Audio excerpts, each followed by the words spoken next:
Sir, আমি আপনাকেই phone করতে যাচ্ছিলাম। তোমার আর কতক্ষণ লাগবে?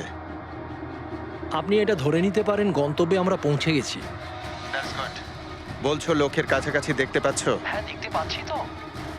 Tendering and estimating department.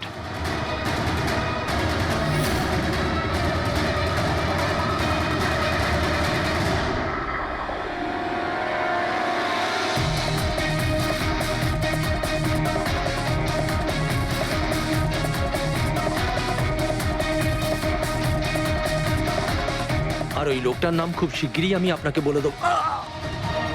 Hello Rohan, hello hello Rohan.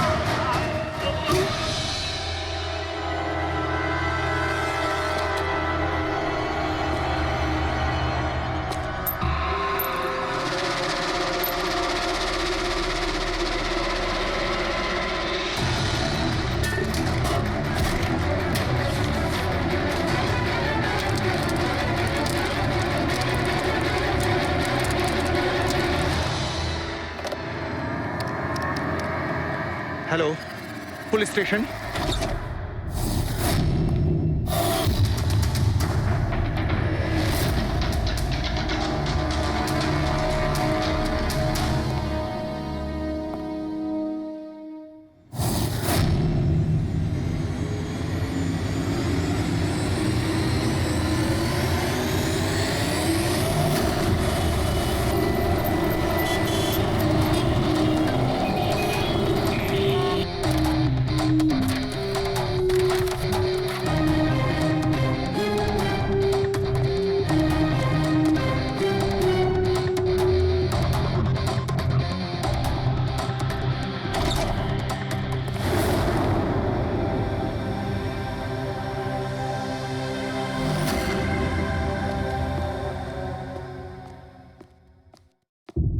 Good afternoon, Dr. Saluke. Good afternoon. Please, sorry, don't mind. আসলে যখনই কোনো নিরপরাধ লোকের খুন দেখি না, তখনই গুড আফটারনুন, গুড মর্নিং এর উপর বিশ্বাসই চলে তাই তো যায়। ডক্টর। ডক্টর কোনো পোক্ত প্রমাণ পেলেন? আপাতত এই ল্যাপটপের চার্জারটা তার, এটা দিয়েই শ্বাসরোধ করা হয়েছে এর। আর এর মৃত্যুর সময় হচ্ছে সকাল 9টা থেকে 9:30টার মধ্যে। আর হ্যাঁ, লাশের পাশে এই মোবাইলটা পাওয়া গেছে। হয়তো এটা আমাদের কোনো সাহায্য করবে। আর ওই বাকি প্রমাণগুলো যার ব্যাপারে ইন্সপেক্টর সমীর বলছিলেন? স্যার, স্যার রোহনের ডায়েরি এই দেখুন, পুরোটাই পুড়ে গেছে, ছাই হয়ে গেছে।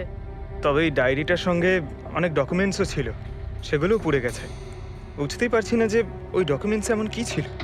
নিশ্চয়ই এর মধ্যে এমন কিছু ছিল যার জন্য ওই খুনি প্রবলেমে পড়তো, তাই প্রমাণ জ্বালিয়ে দিয়েছে আর এই রোহনকেও মেরে দিয়েছে। স্যার, হ্যাঁ, এই হার্ড ডিস্কটা আমি এখানেই পেয়েছিলাম, ক্রাইম সিনে। আমি এটা একজন কম্পিউটার এক্সপার্টকে দেখিয়েছি। পুরোপুরি নষ্ট হয়ে গেছে, ডেটা রিকভার করা সম্ভবই নয়। খুনি প্রত্যেকটা প্রমাণকে খারাপ করে দিয়েছে। কোনো ব্যাপার না, কোথাও না কোথাও কিছু না কিছু প্রমাণ নিশ্চয়ই পাবো। পুরবি, স্যার। এই রোহনের ব্যাকগ্রাউন্ড চেক করেছো? হ্যাঁ স্যার, পুরো নাম রোহন কুমার। এ পুনেতে থাকে, এখানে মুম্বাইতে চাকরি করছিল, একাই থাকতো। আর এখানেই এই বাড়ি থেকেই কাজ করছিল। কি কাজ কি করতো? গোয়েন্দা ছিল। বড় বড় কোম্পানিতে যে লাখ লাখ টাকা জালিয়াতি হয় সেগুলোর তদন্ত করতো। তাহলে তো অনেক শত্রুই আছে এই রোহনের। হ্যাঁ দয়া, আর ওই অনেকগুলো শত্রুর থেকে আসল খুনিটা কে সেটা হয়তো তোমাকে এইটা বলবে। কি এটা ডক্টর? এটা চুম্বক। চুম্বক? এর মধ্যে একজন দৌড়বীরের ছবিও আছে, কিন্তু এই চুম্বক রোহনের বডির মধ্যে কি করছিল? আমার মনে হচ্ছে হয়তো এটা খুনির হবে। ওর পকেটে ছিল, এদিক ওদিক করতে গিয়ে হয়তো এটা পড়ে গেছে। তাহলে তো এটা আঙুলের ছাপ থাকবে। না, একটাও নেই। একটাও নেই।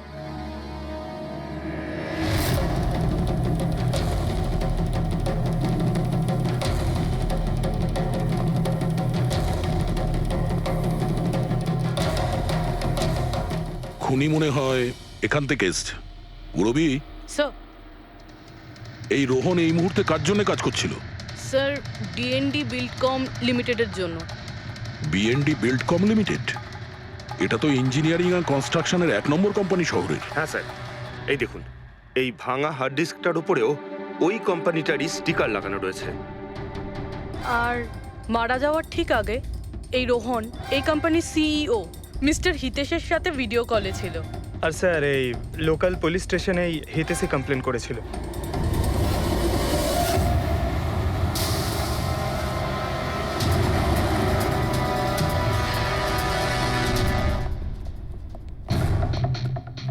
এটা কি এত বড় অফিসে শুধুমাত্র একজনই লোক ছিল নাকি? মনে হচ্ছে স্যার ইন্ডিয়ার ম্যাচ দেখার জন্য সবাই বাড়ি চলে গেছে। আচ্ছা, আজকে ইন্ডিয়ার ম্যাচ আছে।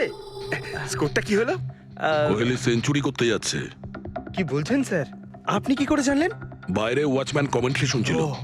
ইনভেস্টিগেশন করতে এসেছি, চোখ কান খোলা রাখতে হবে। স্যার, হিতেশের cabin. Mister Hitesh, hi, CID. Please বসুন।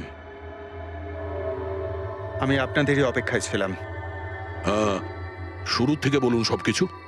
6 মাস আগে আমি রোহনকে কাজে রাখি। গত 5 বছর ধরে আমাদের কোম্পানিতে যে লোকসান হচ্ছে তা আগে কখনো হয়নি। কি ধরনের ক্ষতি? লোকসানের লিস্ট তো বলে শেষ করা যাবে না। যে টেন্ডারগুলো আমাদের কোম্পানির পাওয়া উচিত ছিল সেগুলো হাত থেকে বেরিয়ে যাচ্ছিল। এই দেখুন, 1100 কোটির রিফাইন্ডিং কন্ট্রাক্ট, 37 কোটির রেলওয়ে কন্ট্রাক্ট, আর 800 কোটির পাওয়ার ট্রান্সমিশন কন্ট্রাক্ট। এটাও তো হতে পারে যে যে সমস্ত কোম্পানি এই কন্ট্রাক্টটা পেয়েছে ওরা আপনার থেকে কম কোট দিয়েছে। সেটাই তো আমি বলতে চাইছি স্যার। যদি অন্য অন্য কোম্পানি এই টেন্ডার পেত তাহলে ব্যাপারটা অন্য ছিল, কিন্তু এই সমস্ত কন্ট্রাক্ট একটা মাত্র কোম্পানিই পেয়েছে। আর সবচেয়ে বড় কথা হলো তাদের অ্যামাউন্ট আমাদের দেওয়া অ্যামাউন্টের থেকে মাত্র 1000 টাকা কম। শুধুমাত্র 1000 টাকা কম? কোন কোম্পানি এটা? XPL infrastructure. XPL infrastructure. তাহলে আপনার মনে হচ্ছে যে আপনার কোম্পানিতে এমন কেউ বেইমান আছে যে স্যালারি আপনার থেকে নেয় কিন্তু কাজ এক্সপিএল এর জন্য করে? 100% কেউ না কেউ তো অবশ্যই আছে। আর রোহন ওই লোকটার খুব কাছাকাছি পৌঁছে গিয়েছিল। ওর লাস্ট ফোন কলে আমায় এটাও বলেছিল যে সেই বেইমান এস্টিমেটিং অ্যান্ড টেন্ডিং ডিপার্টমেন্টের লোক। আচ্ছা, এই ক্রাইম সিন থেকে আমরা এই ড্যামেজড হার্ড ডিস্কটা পেয়েছি। কি আছে এর ভেতরে? স্যার, এটা আমাদের কোম্পানির গত 5 বছরের CCTV footage, call logs, emails, আমাদের কোম্পানিতে কত এমপ্লয়িজ আছে, সমস্ত ইনফরমেশন এতে ছিল। তাহলে এর কপি নিশ্চয়ই আছে আপনার কাছে? আগে হ্যাঁ আছে। আমরা ওটা আমাদের সঙ্গে নিয়ে যাব। শিওর।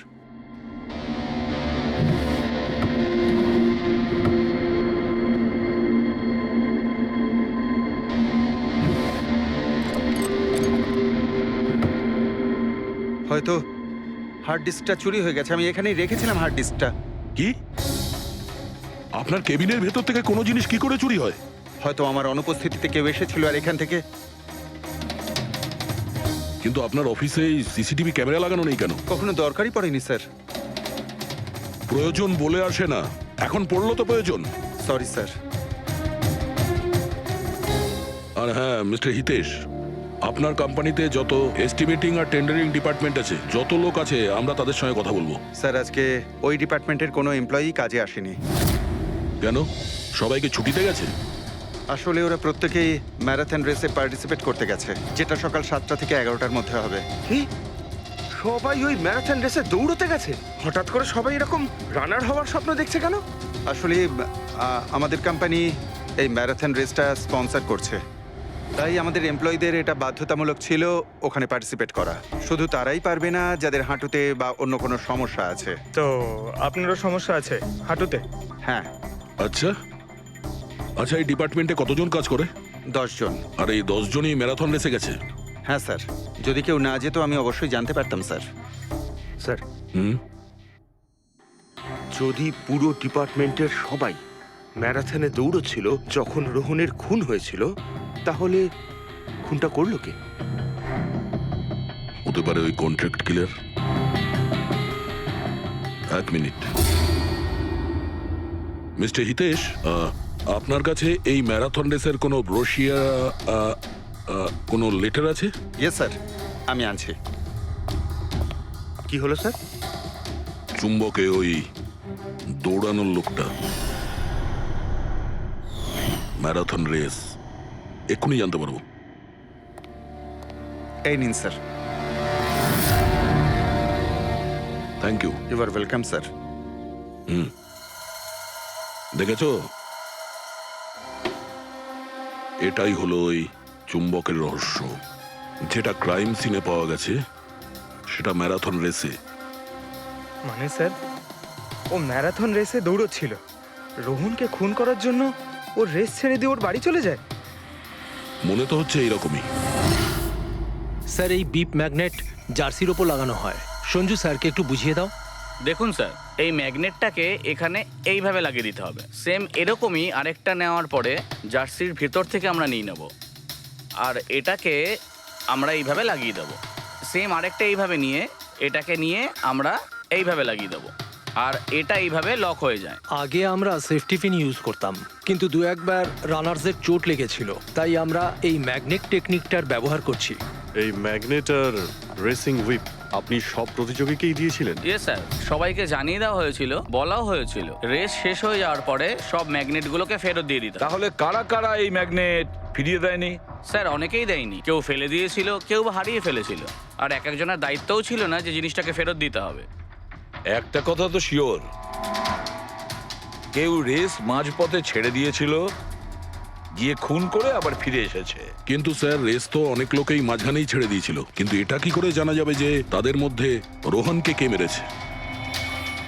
ওই 10 জনের মধ্যেই কেউ হবে যারা ক্যান্টিন ডিপার্টমেন্ট আর এস্টিমেটিং ডিপার্টমেন্টে কাজ করছিল। কিন্তু স্যার, ওই 10 জনের মধ্যে রেস মাঝপথ থেকে ছেড়ে দিয়েছিল, এটা কিভাবে জানতে পারবো? জানা যেতে পারে স্যার। কি করে? স্যার, আমরা প্রত্যেকটা প্রতিযোগীর মাথায় গোপ্রো ক্যামেরা লাগিয়েছিলাম, আর সেটা থেকে জানা যেতে পারে কে মাঝপথে ছেড়ে দিয়েছিল। ওয়ান্ডারফুল।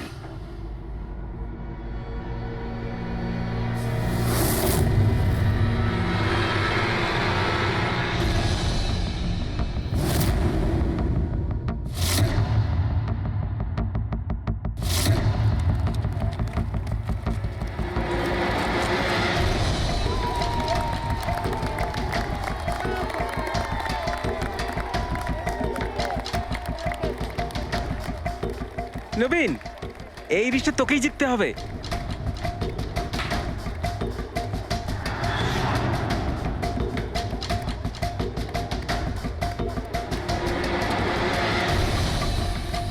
রান।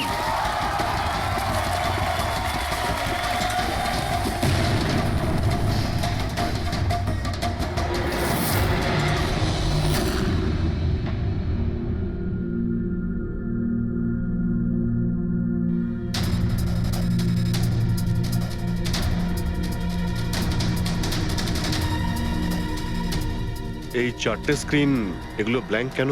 জানি না স্যার, আমরা তো সব ক্যামেরা চালু করে এদের দিয়েছিলাম। হয়তো ভুল করে এই 4 জন ক্যামেরা অফ করে ফেলেছিল। ভুল করে করেছে নাকি ইচ্ছে করে?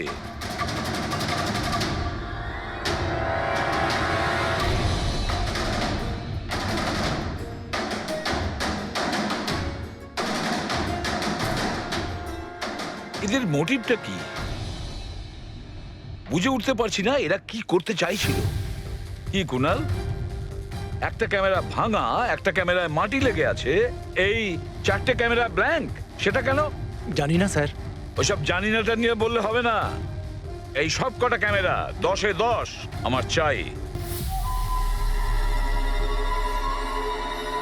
স্যার, এই 3টে ক্যামেরা একদম ঠিক ছিল স্যার। এমপ্লয় 1, এমপ্লয় 2 আর এমপ্লয় 3। তার মানে এই 3টে ক্যামেরায় কোনো টেকনিক্যাল প্রবলেম ছিল না।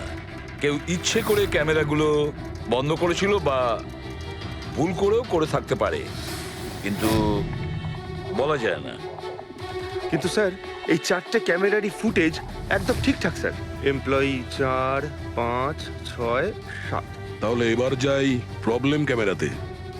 সবার আগে প্রবলেম ক্যামেরা ছিল এই নবীনের, যার লেন্স ক্র্যাক হয়ে গেছিল। হতে পারে দৌড়তে দৌড়তে পড়ে গেছিল।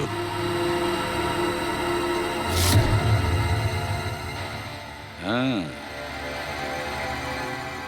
আর স্যার, দ্বিতীয় প্রবলেমের ক্যামেরা, মুক্তিরটা, যে রেসের মাঝখানে দাঁড়িয়ে নিজের জুতোর ফিতে বাজছিল। হ্যাঁ, তারপরে ফিতে বাঁধার পরে ওই হাতটাই নিজের লেন্সে লাগায়, আর লেন্সে সমস্ত পিকচারটাই ঝাপসা হয়ে যায়। কিন্তু স্যার, এই মাটি ইচ্ছে করে লাগিয়েছে নাকি ভুল করে?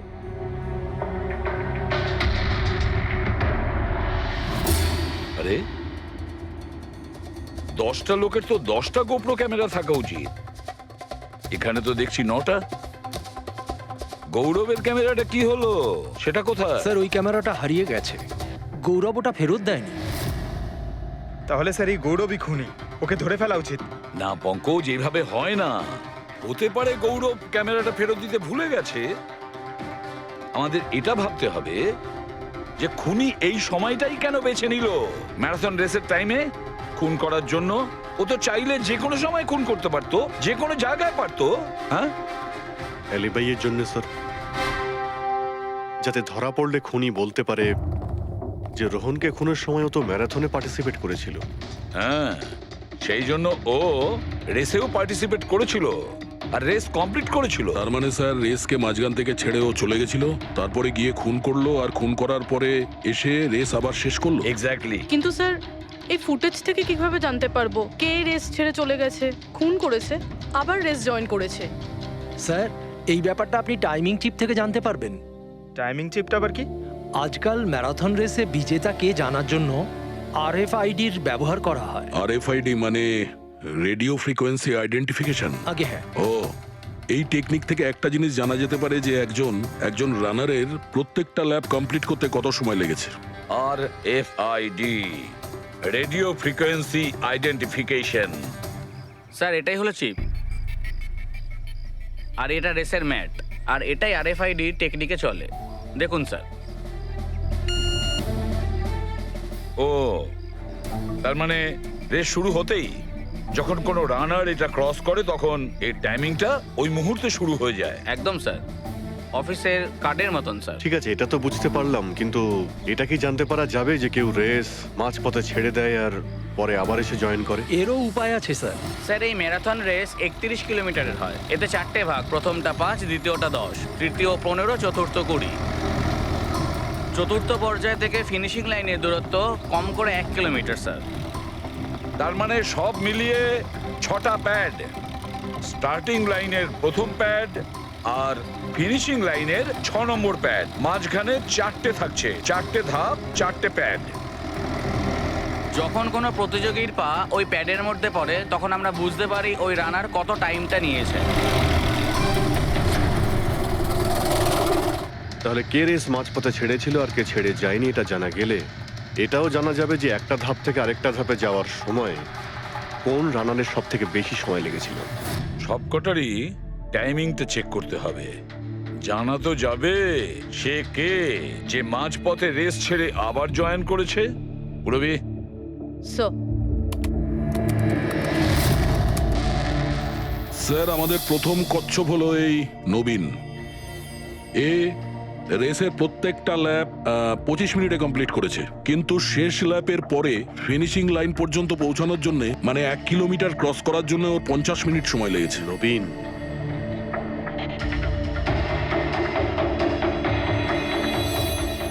আর স্যার এই মুক্তি, এর টাইম তো রেকর্ডই হয়নি। 15 থেকে 20 কিলোমিটারের মাঝের ধাপ। তাহলে এই হলো দ্বিতীয় সাসপেক্ট।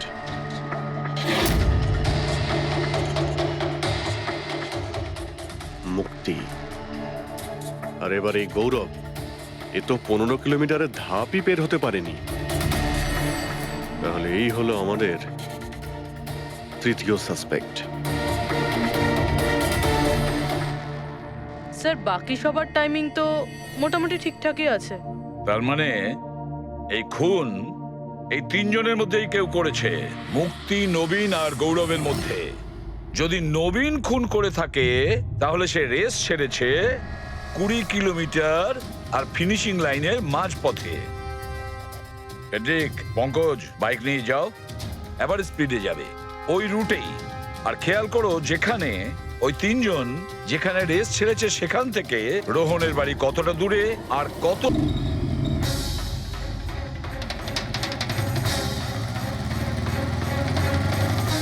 15 কিলোমিটারের মার্ক থেকে আসছি স্যার, এটা 10 কিলোমিটার। হ্যাঁ, মুক্তি বোধহয় এখানেই কোথাও দাঁড়িয়েছিল, 10 আর 15 কিলোমিটারের মার্কের মাঝখানে।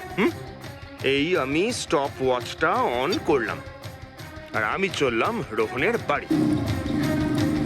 থাম পঙ্কজ, এই রাস্তাটা দিয়ে। এই রাস্তা দিয়ে? হ্যাঁ, এই রাস্তাটা। চলুন। আরে আস্তে চালা না। হ্যাঁ।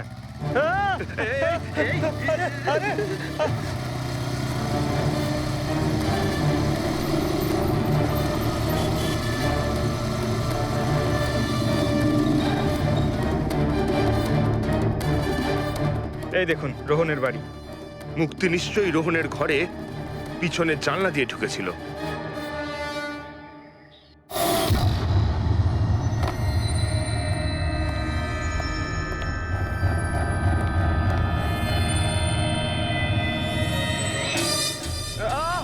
আরে অ্যাক্টিং করতে বলেছিলাম। থাম। মুক্তি রোহনকে খুন করার পর হয়তো সমস্ত তথ্য প্রমাণ পুড়িয়ে আবার দৌড়ে ফিরে গিয়েছিল ম্যারাথন শেষ করতে। চল আমরা আবার যাব সেই ম্যারাথনের ওখানে 20 কিলোমিটারের মার্কটার কাছে।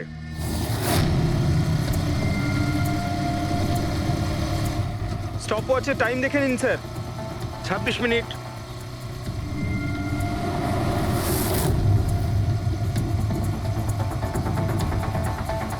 বাহ, আরে ব্যাস ব্যাস ব্যাস। এবার মুক্তি পৌঁছলো 20 কিলোমিটারের মার্কে পাক্কা 30 মিনিট পরে। আর তারপর এখান থেকেই হয়তো ও রেসটা শেষ করেছিল।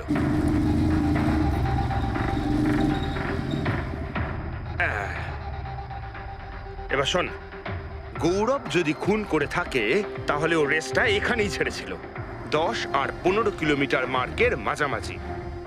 এই আমি স্টপ ওয়াচ অন করলাম। এবার যাব আমরা রোহনের বাড়ি। চলো। চল।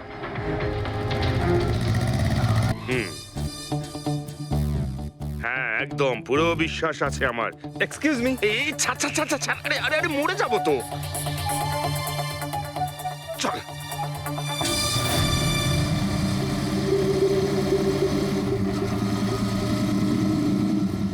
ব্যাস। একটু দাঁড়ান, আমি বুঝতে পেরেছি। আমি বলছি, এই গৌরব রোহনের বাড়ি থেকে 15 থেকে 20 কিলোমিটার দূরে রেসে আবার জয়েন করেছিল, তাই না? শাবাশ। হ্যাঁ। আমার সাথে থেকে থেকে তোরও তো বুদ্ধি খুলে গেছে।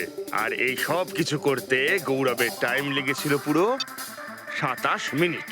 এবার দেখা যাক নবীনের কত লেগেছিল। এবার যদি নবীন খুন করে থাকে তাহলে ও নিশ্চয়ই এখান থেকে গেছিল, যেখানে ও পড়ে গেছিল। এই আমি স্টপ ওয়াচ অন করলাম।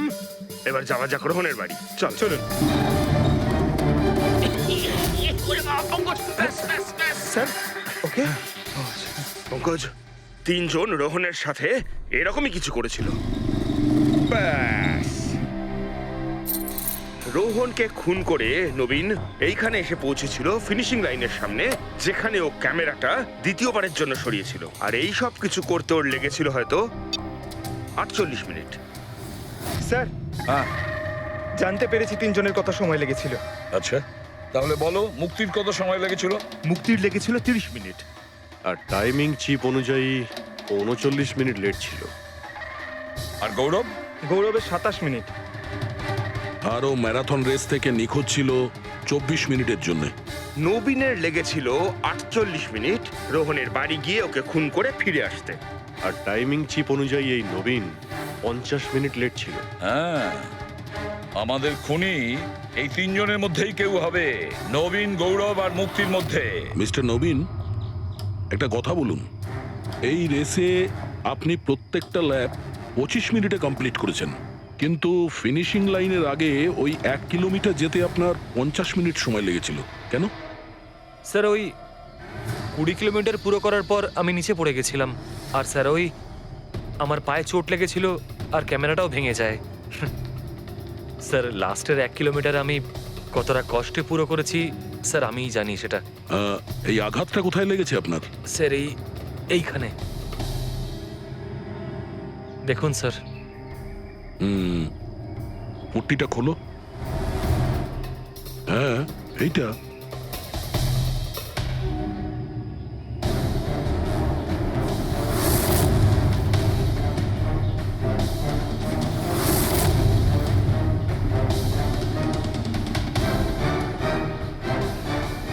স্যার, এবার আপনার বিশ্বাস হয়েছে যে আমি কোনো দোষ করিনি? নির্দোষ যদি হও এত ঘাবড়ে যাচ্ছ কেন? ঘাম হচ্ছে, অনেকটা নার্ভাস লাগছো তুমি, হ্যাঁ? মাটি কেন লাগিয়েছিলে ক্যামেরাতে? জানি না, ভুল করে লেগে গিয়েছিল। ভুল করে? 15 থেকে 20 কিলোমিটার ধাপও ভুল করে ছেড়ে দিয়েছিলে নাকি? আমি তো কোনো ধাপই ছাড়িনি, সমস্ত ধাপই পুরো করেছি। কিন্তু টাইমিং চিপ তো অন্য গল্প বলছে। টাইমিং চিপ খারাপও তো হতে পারে। আপনি একজন মেশিনের উপর বিশ্বাস করবেন নাকি একজন জীবন্ত মানুষের উপর? আচ্ছা, তোমার গোপ্রো ক্যামেরাটা কোথায় গেল? তুমি তো ওদের ওটা ফেরত দাওনি। ওটা তো হারিয়ে গেছে স্যার। হারিয়ে গেছে? কি করে হারিয়ে গেল ভাই? জানি না স্যার, ওই রেসের মাঝখানে হঠাৎ করে দেখলাম ক্যামেরাটা ছিলই না, জানি না কোথায় পড়ে গেছে। আচ্ছা, আর ওই 15 কিলোমিটারের ধাপটাও কি হারিয়ে গিয়েছিল? ওটাকে তো পার করনি তুমি। স্যার আমি পুরো রেস কমপ্লিট করেছি। মিথ্যে কথা বলবে না। রেসের মাঝে কোথায় গিয়েছিলে? কোথাও যায়নি স্যার, আমি তো পুরো রেস কমপ্লিট করেছি, কোথাও যায়নি স্যার। আচ্ছা, স্যার মনে হচ্ছে নবীনই, কারণ আমি যখন ওকে জিজ্ঞাসাবাদ করছিলাম তখন ওর মুখ একদম ফ্যাকাশে হয়ে গেছিল, হাত পা কাঁপছিল ওর। এই গৌরবও কম নয়। ও বললো জানি না কি করে ক্যামেরাটা হারিয়ে গেছে। আরে এত বড় একটা ক্যামেরা পড়ে গেলে সেটা কেউ জানতে পারবে না স্যার। বস, তোমার কথাটা ঠিকই, কিন্তু নবীন। নবীনের একটু আঘাত লেগেছে না? হ্যাঁ স্যার, আঘাত তো ওর লেগেছে। স্যার আমার মনে হচ্ছে ও মিথ্যে কথা বলছে। স্যার আমার মনে হচ্ছে মুক্তি মিথ্যে বলছে। ও জেনে শুনেই ক্যামেরায় মাটি লাগিয়েছিল, কারণ নিশ্চয়ই এমন কিছু আছে যেটা ও আমাদের থেকে লুকোতে চাইছে। হ্যাঁ, এটাও হতে পারে, কারণ ক্যামেরায় যদি ভুল করে মাটি লেগে যেত তাহলে আরো সবার ক্যামেরাতে লাগতে পারতো ভুল করে। গোলমাল আছে, এই তিনজনের মধ্যে কোনো না কোনো গোলমাল তো নিশ্চয়ই আছে। খুনি এই তিনজনের মধ্যেই কেউ একজন। নবীন, আমাকে ওই জায়গাটা দেখাও যেখানে তুমি এক্স্যাক্টলি পড়েছিলে। কিভাবে পড়েছিলে? আসুন স্যার। কিন্তু স্যার আমার পায়ে খুব ব্যথা আছে, আপনি একটু সাহায্য হ্যাঁ, করবেন আমাকে? নিশ্চয়ই নিশ্চয়ই, এসো।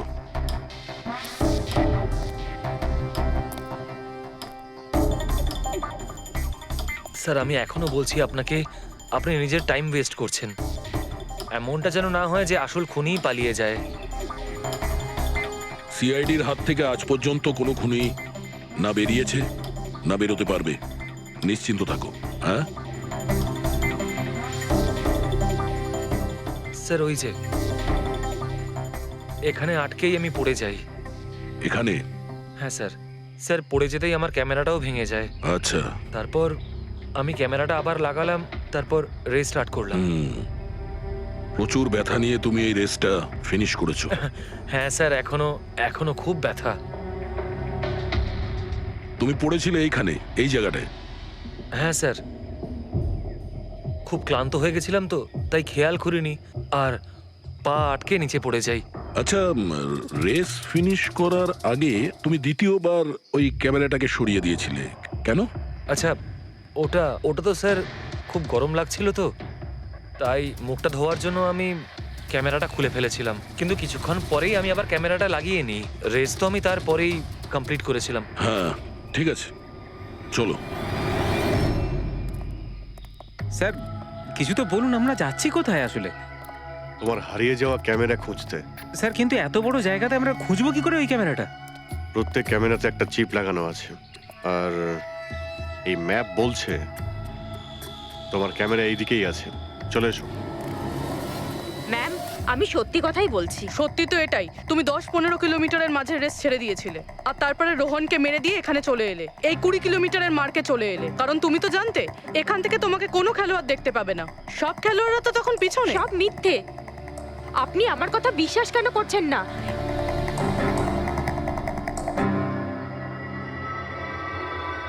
কি কি খুঁজছো? আমি কিছু তো না। কিছু আছে ওখানে? না, কিছু না। আচ্ছা, ওই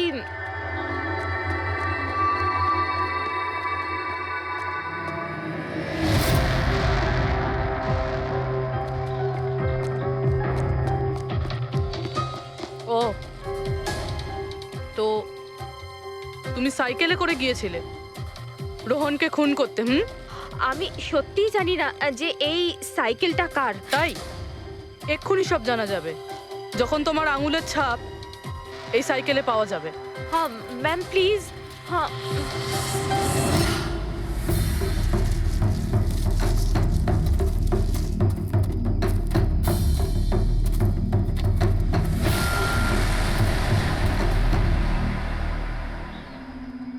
এই হলো ক্যামেরা।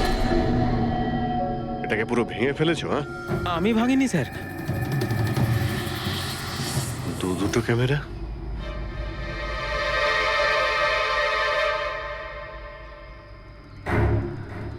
এই ক্যামেরাটা আবার কার? স্যার স্যার সরি, আমি আপনাকে মিথ্যে বলেছি স্যার, কিন্তু আমি আপনাকে সব সত্যি কথা বলে দিচ্ছি স্যার। বলো, তাহলে সত্যি বলার মুড হয়েছে তোমার? বলো। আসলে আমি এই জঙ্গলে না ড্রাগস নিতে এসেছিলাম, ওই গায়ের জোর বাড়ানোর ড্রাগস, যাতে আমার গায়ে শক্তি আসে আর আমি জোরে দৌড়ে এই রেসটা জিতে যেতে পারি। সেই জন্যই আমি ক্যামেরাটা ভেঙে দিয়েছিলাম। খুব ভালো মজা করো তুমি। জোরে দৌড়ানো ড্রাগ নিয়েছিলে ম্যারাথনে, যেখানে অনেকক্ষণ দৌড়তে হয় আস্তে আস্তে, সেখানে জোরে দৌড়ানো ড্রাগের দরকার ছিল। মজা করছো? হ্যাঁ, এটা কার ক্যামেরা? আমি জানি না স্যার। কোনো ব্যাপার না, সব জানতে পেরে যাব। আমি অপরাধ করেছি, কিন্তু ওটা নয় যেটা আপনি ভাবছেন। আমি রোহনকে মারিনি। আমার দোষ শুধু এটুকুই যে আমি রেসটা জেতার জন্য একটু চালাকি করেছিলাম। বুঝলাম না, কি করেছো তুমি? আমি জানতাম না যে টাইমিং চিপ প্রত্যেক ধাপে রানারের টাইম নোট করবে। আমি ভেবেছিলাম শুধু রেসের প্রথমে আর শেষে টাইম ক্যালকুলেট হবে, আর তাই 10 কিলোমিটার পর্যন্ত এসে ক্যামেরায় মাটি লাগিয়ে দিয়েছিলাম আর ওখান থেকে সাইকেল নিয়েছিলাম।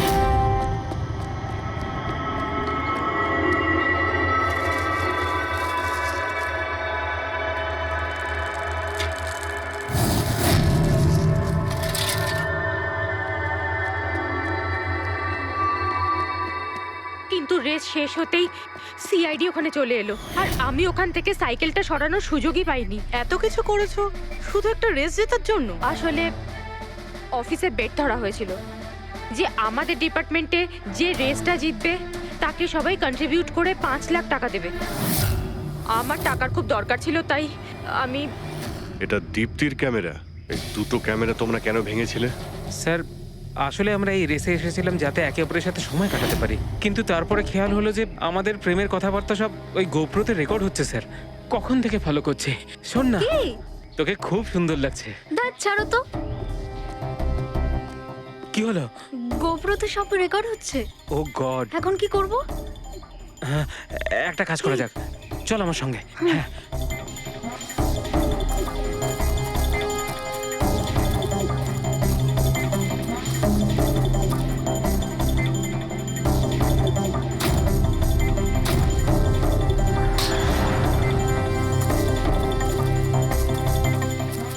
আরে তোমরা তো অদ্ভুত কাজ করেছো।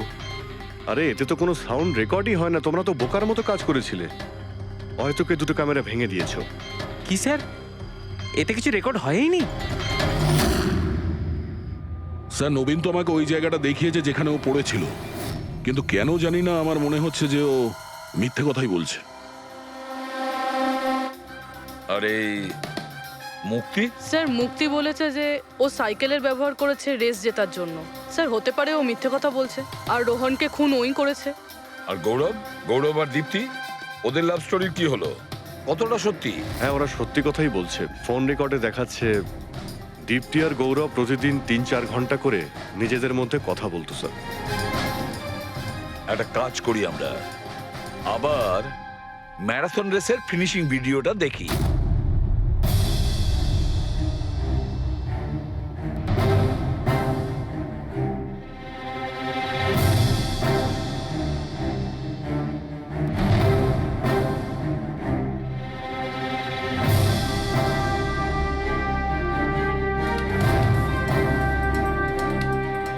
তার মানে গৌরবের ঠিক পরেই এই দীপ্তি ঢুকেছিল।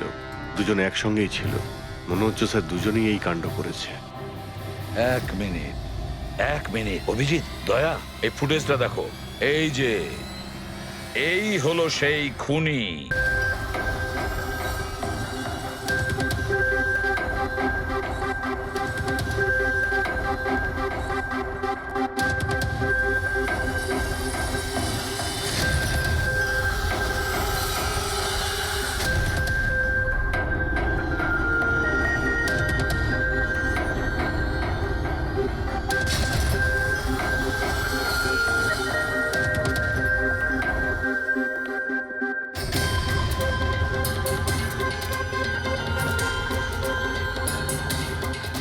স্যার আমাদের এখানে কেন ডাকা হয়েছে? খুনির নাম বলবার জন্য।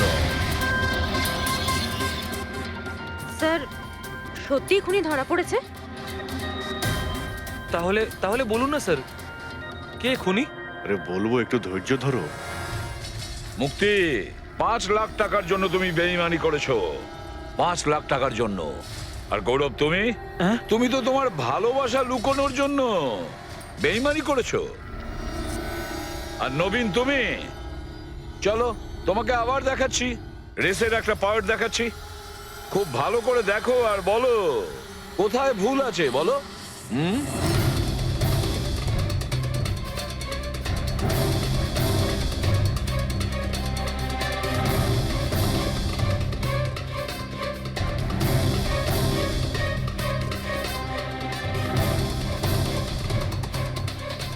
কিছুই তো নেই স্যার, সবই তো ঠিকই আছে। কোনো প্রবলেম নেই। তোমার মনে আছে তুমি বলেছিলে যে ক্যামেরাটা দ্বিতীয়বার যখন তুমি সরিয়েছিলে তারপরে তুমি মাথায় জল ঢেলেছিলে? ওটা তো স্যার খুব গরম লাগছিল, তো তাই মুখটা ধোয়ার জন্য আমি ক্যামেরাটা খুলে ফেলেছিলাম।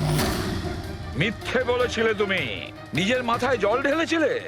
অথচ যখন ফিনিশিং লাইনে পৌঁছলে তখন তো তোমার ভেজা অবস্থায় থাকার কথা ছিল। কিন্তু এই ফুটেজে আমরা কি দেখতে পাচ্ছি? তুমি শুকনো অবস্থায় দৌড়চ্ছ। হয়তো জল শুকিয়ে গেছিল। বর্ষাকালে অত তাড়াতাড়ি জল শুকিয়ে গেল, অদ্ভুত ব্যাপার।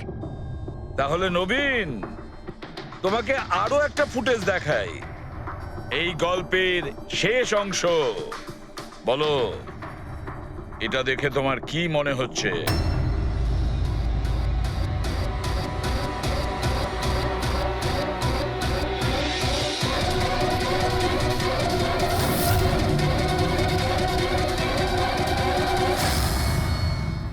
কি নবীন, এই ফুটেজে তোমার মুখটা কেমন চেঞ্জ লাগছে না? হ্যাঁ, অন্যরকম তো দেখাবেই, কারণ এই মুখটা নবীনের নয়, ওর ভাই প্রবীণের।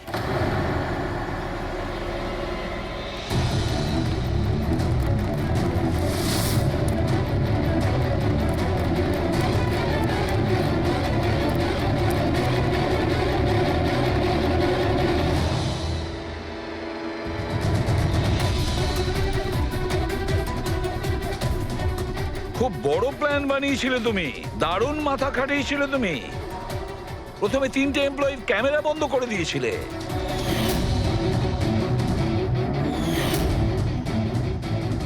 আর তারপরে নিজের গোপ্রো ক্যামেরা নিচে ফেলে দিয়েছিলে যাতে লেন্সটা ভেঙে যায়। আর তারপর নবীন নিজের ক্যামেরাটাকে খুলে পরিয়ে দিল নিজের ভাইকে, মানে প্রবীণকে।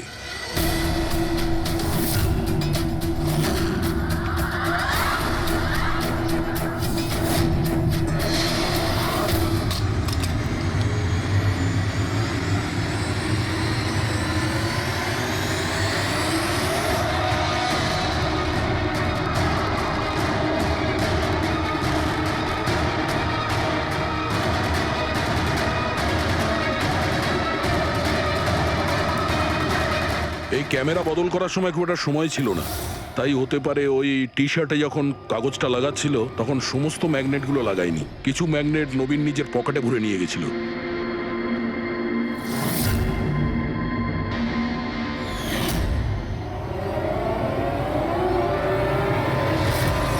নবীন রেস ছেড়ে বেরিয়ে যায় রেইনকোট পরে, আর পৌঁছে যায় রোহনকে খুন করার জন্য।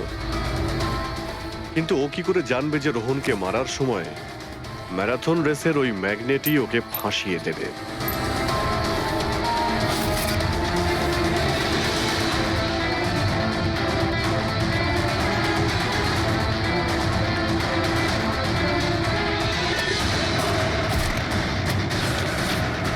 তারপর তুমি পুরো প্রমাণ নষ্ট করলে আর আবার এসে রেসে জয়েন করলে।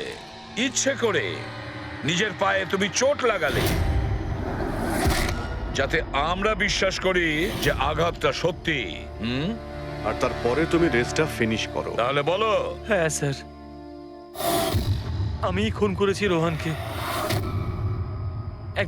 একদম পারফেক্ট প্ল্যান ছিল। কিন্তু আমি কি করে জানবো যে আপনারা আমার থেকেও অনেক বুদ্ধিমান? প্রত্যেক অপরাধী এই ভুলটাই করে, কারণ তার মনে হয় যে সে আইনের চোখে ফাঁকি দিয়ে দেবে। এবারে বলো, ওকে কেন খুন করলে? তাড়াতাড়ি বলো। বিএনডি বিল্ডকনে হওয়া প্রত্যেকটা গন্ডগোলের পেছনে আমিই ছিলাম। আমার জন্যই প্রত্যেকটা টেন্ডার কোম্পানির হাতছাড়া হলো। আর আমি যদি রোহনকে না মারতাম তাহলে ও আমার সমস্ত রহস্য খুলে দিত। তাই আমি... লজ্জা লাগার কথা তোমার। যে থালায় খেয়েছো ওই থালায় ফুটো করেছো। আর সেই পাপ লুকোনোর জন্য তুমি রোহনকে খুন করে দিয়েছো। আইন তোমাকে কঠোরতম শাস্তি দেবে। আশা করি ততদিনে ফাঁসির অর্ডার এসে যাবে। নিয়ে যাও এদের।